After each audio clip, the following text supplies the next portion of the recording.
We have a FOX10 News investigation digging deeper into the driving records of school bus drivers and how they're monitored. What we found was concerning. Now, this all came after a recent school bus crash in Mobile County.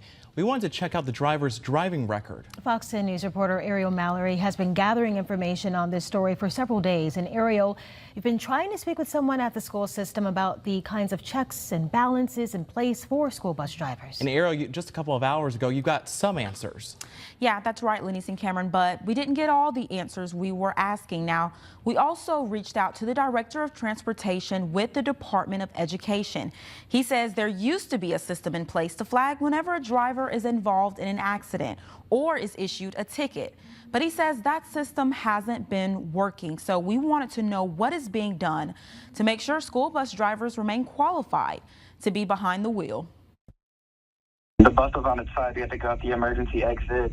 We had to carry the girl who was the most severely injured out. Terrifying moments as a Mobile County school bus overturned, injuring 6 students. The driver, Angela Lane Weaver of Lucedale, Mississippi, was also taken to the hospital. The accident report still hasn't been released, so we don't know yet what caused the crash. FOX10 News is investigating not only this crash, but Weaver's driving record. We did some digging and searched for Angela Lane Weaver from Lucedale. We found she has been issued 3 speeding tickets in the last 4 years, all more than 19 miles over the speed limit. The first in February of 2021, another in 2023, and just 5 months ago, a 3rd speeding ticket. In that one, Weaver said she was trying to get to her school bus in Wilmer. That same Angela Weaver was also involved in a single vehicle car crash in 2021. It lists Mobile County Public School System as the employer. In that crash, it says she fell asleep at the wheel. We reached out to the Mobile County Public School System with what we found. They sent us this statement that reads, quote,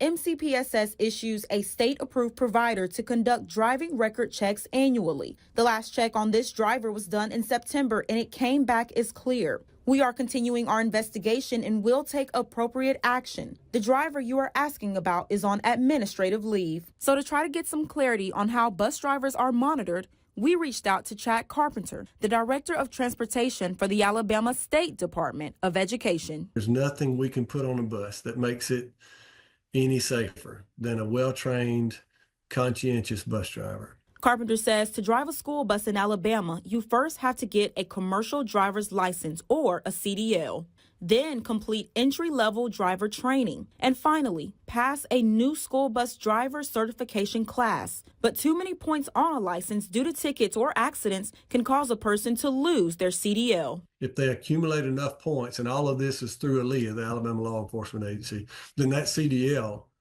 is no longer any good. If they're issued a DUI, even in a private vehicle, that CDL is suspended for a year. I asked Carpenter how school systems find out if a driver was involved in an accident or receives a ticket off the clock.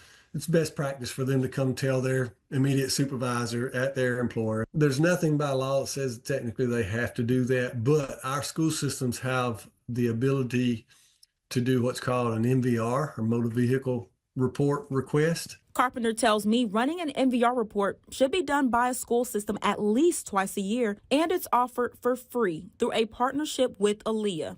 There's also supposed to be a flagging process that notifies the state. I'm told that program hasn't been working. Used to have a database basically where ALEA would send us, they would send us a report. When I say us, I'm talking about the Department of Education. And what we're setting it up is where we can get notification of that.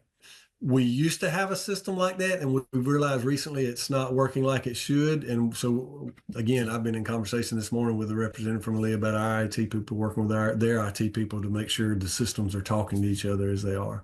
According to ALEA's website, the first thing on the list that could cause someone to lose their CDL was excessive speed, going 15 miles per hour over the posted speed limit. Now, I'm told Weaver again remains on administrative leave pending the outcome of the investigation, which is standard protocol. Now, Ariel, did you talk with Weaver? No, Cameron, we didn't get the opportunity to speak with Weaver. We actually drove out to her home in Lucedale, but unfortunately we were unable to speak with anyone.